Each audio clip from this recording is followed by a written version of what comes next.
Hello everyone, my name is Griff, and today we are going to be going over the news of this week as well as the newest banner, the Gala Dragalia, featuring Gala Audric and Summer Leonidas, not Gala Leonidas, that is a different adventure.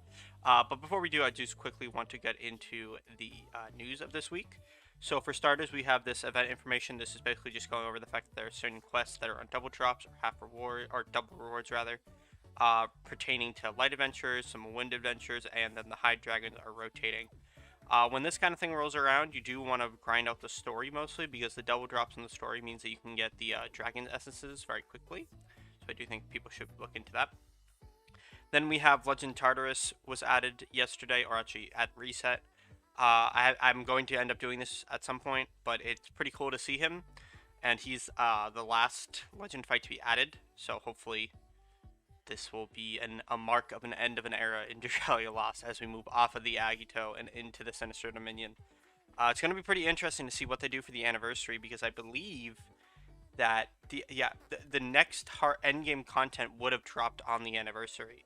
So it'll be interesting to see what they'll do with this. Maybe they'll do a new form of Agito. Maybe we'll just get a new boss entirely. It's hard to say. Then we have some summer packs. They just add these packs for a limited time to just go over, to just get people to spend some money, offer some premium deals. None of them looked that interesting to me, so I don't really want to go over them. And then before I get into the Diamantium, before I get into the banner itself, there was an issue with Diamantium on iOS, and also Time Attack ended. As you can see here, I got 2 tier 8s. I really wasn't trying that hard. I haven't tried in Time Attack at all, because I feel like it's a little lackluster since they changed it.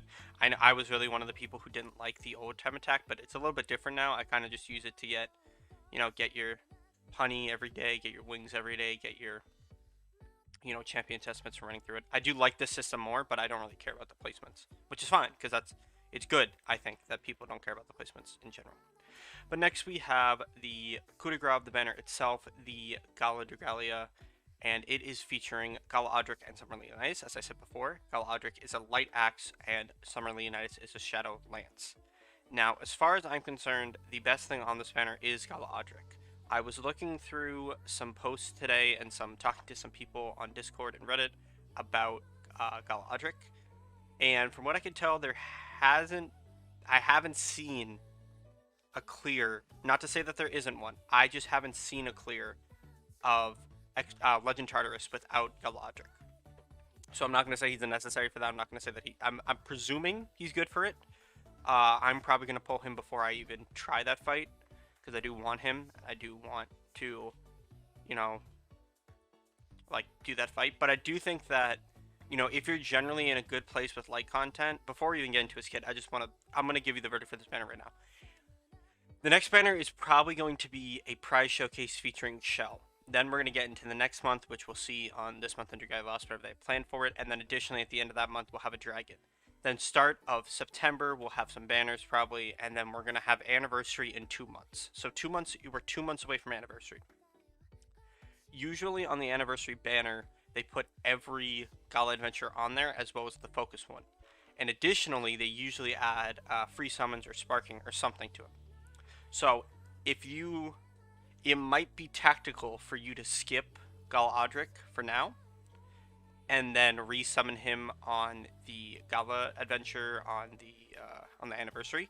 It might be tactical for you to save up and wait for the Gala anniversary itself and just see what they have there.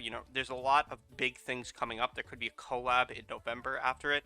So I think with a banner like this, it's really up to your own personal decision. Do you like Audric, and is your light content really suffering? Is your shadow team really suffering? Because Summer Leonidas rather, is very good as well. So it's more up to, I don't think I'm going to summon here because I like to collect all the Gala adventures. That's why I'm summoning. If I necessarily didn't want to do that, I don't even think I'd be summoning here. But he does have enough uniqueness, and he is strong enough to warrant summoning for the meta for Legend Tartarus. But if you have a good light team, if you have Zarda, Luca, and you have Galagine, and you have, all these other different pieces of the puzzle, there's really not a necessity rather to summon him. Now, I do want to summon him, I do want to collect him, I do want to have all the Gala adventures, so again, I am going to be summoning on this banner, but I don't think that I can fully recommend it to everyone, because I feel like light as an element is so stacked. Like if we go in and we look at light, and I actually have a majority of the light adventures. I think I'm currently missing 3 or 4. No, I'm missing. Oh no, I'm missing 5. I forgot about 2 of them. You know, you have Gala, you have Mitsuhide, you have Shirina, you have Summer Cleo, you have Peony, you have Ilia. Like there are so many different parts of light. You have Juliet. Like light as an element is very strong at the moment. I feel like it's one of the sleeper. I feel like a lot of people think of light as a weaker element, but it really is able to put out the numbers. And not even just in their 5 stars, in the 4 stars that you have as a player. You know, Luca is a demon after his mana spiral, and if you have a mana spiral Luca, he almost will do exactly what Gala Audric will do. Now you can have them both on there if you want to, or you could have, you know, so whatever combination you want. But I do think that when we look into this unit, you're going to see that a lot of this unit is just kind of catching up and kind of putting the pieces together, the puzzle of light, so that you have it all in one unit. But that's not necessary if you have the other pieces already. So I do think that if you have a strong light roster, you don't need a summon here. But with that being said, I already said I was going to summon, and I do think that Gala Audric is the focus more so than Summer Leonidas. Summer Leonidas isn't limited, so, and it's possible he'll be Sparkable next banner. Additionally, on this banner, currently Sparkable is Gala Audric and all the other summer adventures from year 2, I believe, including Summer Leonidas. And then additionally, actually, I think that's the second 2 banners of light. Yeah, that's the second 2 banners. So this is summer year 2, and this is summer year 1. And then additionally, Gala Thor and Gala Catsith are both Sparkable on this banner as well. But let's get into the main event, into the units themselves. So Gala Audric, first and foremost, is a skill reservoir character. If you have never played Gala Alex, and if you have never played Crom, essentially what this means is that under the, I believe it's under the map, in the top left corner, there'll be a little bar that fills up to 3. And basically, instead of using normal ways that your skills recharge, both your skills have the same cost, and then you use the skill reservoir, you deplete one level of the skill reservoir in order to use a skill.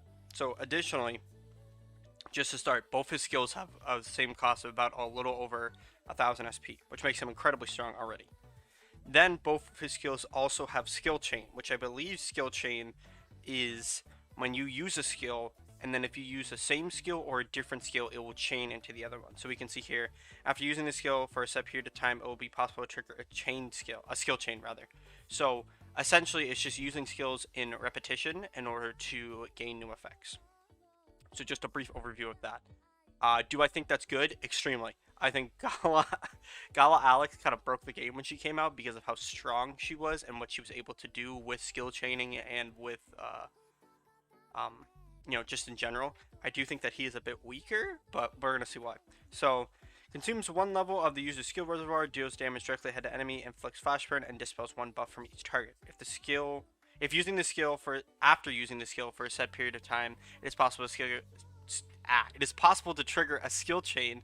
If Omar Karma is activated during the skill chain window, a variant with different effects will be used instead. So as you can see here, you do get the dispel buff and the flash burn, but if you use it during skill chain instead of normally, you get a modifier against flash burn enemies instead of applying flash burn. So this one basically switches between flash burn Punisher and inflicting flash burn. Then additionally, Circle of Exaltation.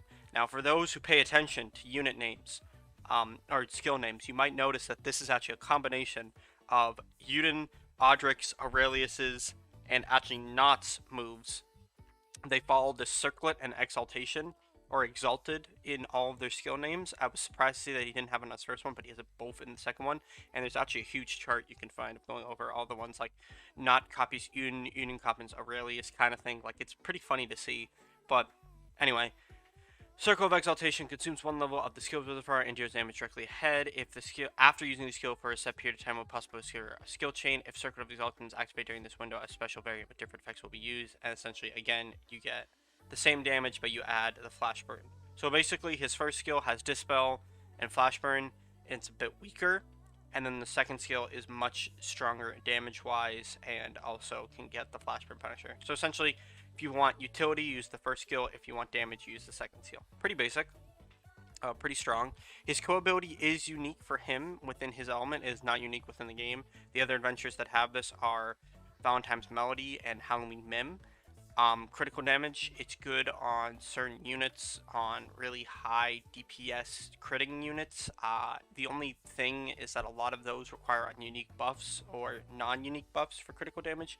Like for example, this kind of collab is in slot 1 for Ezlith outside of Curse and Agility, because her first skill gives her 120% crit rate for a couple seconds, or like a second, and you get basically just a 30% DPS increase from that. However, in most use cases, this is not going to actually matter, but it is good to see. And then on his chain co ability, he does have what axes usually have, which is defense. Now, it's interesting that he's an axe and has this critical damage effect, because all the other ones who have it are both axes. So I wonder if they're trying to make an axe and each element have them. But it is cool to see a unique co-ability. It is on a limited unit. And then additionally, Undying Will 2 increases Audric's attack rate by 2% for every time he uses a skill up to 10 and grants him a skill reservoir of 3 levels. The skill reservoir is filled with standard attacks, force strikes, and dash attacks to connect with the enemy. Also grants Audric a defense amp with a maximum level of 3 for every 2 times he uses a skill. After this amp is granted, this ability will not be granted again for 30 seconds. So we have defense amps now, not just strength amps, defense amps. Honestly, I saw no one talking about this, so I don't know if this is extremely strong. Again, this is only day 1 of the banner. It is rather early in the morning, so I don't know how strong this actually is. I do think that this will help in things like Sinister Dominion and the Legend fights, because a lot of the times what we're switching to in the game, the meta is switching to a sort of tankish meta.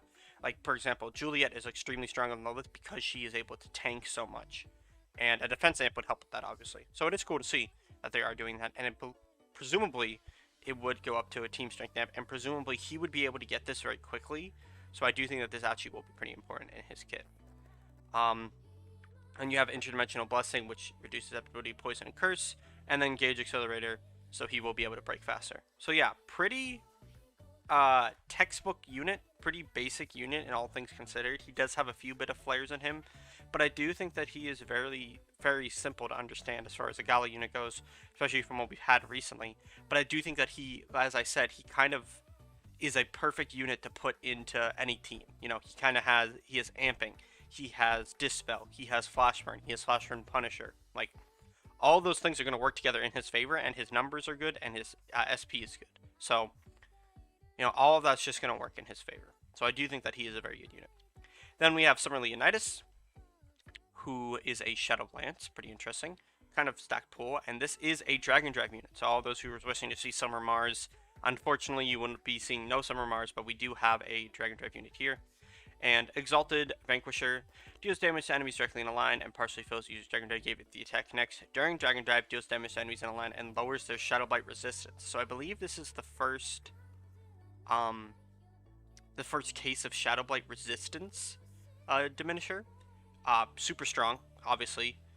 In a Shadow Blight element, this is going to work. In a Shadow Blight team, rather, this is going to work extremely well. It's not as strong as something like Paralyzed Punisher, personally, because I feel like Shadow Blight resistance is so low that it's not really going to be a problem. But it is good to see, and it is good for the future. This basically future-proofs this unit in Shadow Blight content, or Shadow content, rather. And then you have Phantasmic Servant, deals enemies to targets in a line and inflicts Shadow Blight, also grants the user a defense amp and increases the entire team's chance of inflicting Shadow Blight. So he actually has a Shadow Blight infliction rate and a diminisher. So he's a full Shadow Blight unit, which makes him extremely strong at what he's trying to do in this game, and extremely powerful in his way of, you know, working with Shadow Blight as an element. And then additionally, as we go down here, we see that he has a co-ability of the normal Lance co-ability, and Shadow Blight equals strength plus 13%. So inflicting Shadow Blight would just make him stronger. And then you have Summer Conqueror, grants the user a Dragon Drive gave and changes the button, Shapeshift button rather, into a Dragon Drive button. Tapping this will activate the Dragon Drive, and they have different things in Dragon Drive. He gets a strength increase of 50% and a different level of Force Strike. So pretty cool.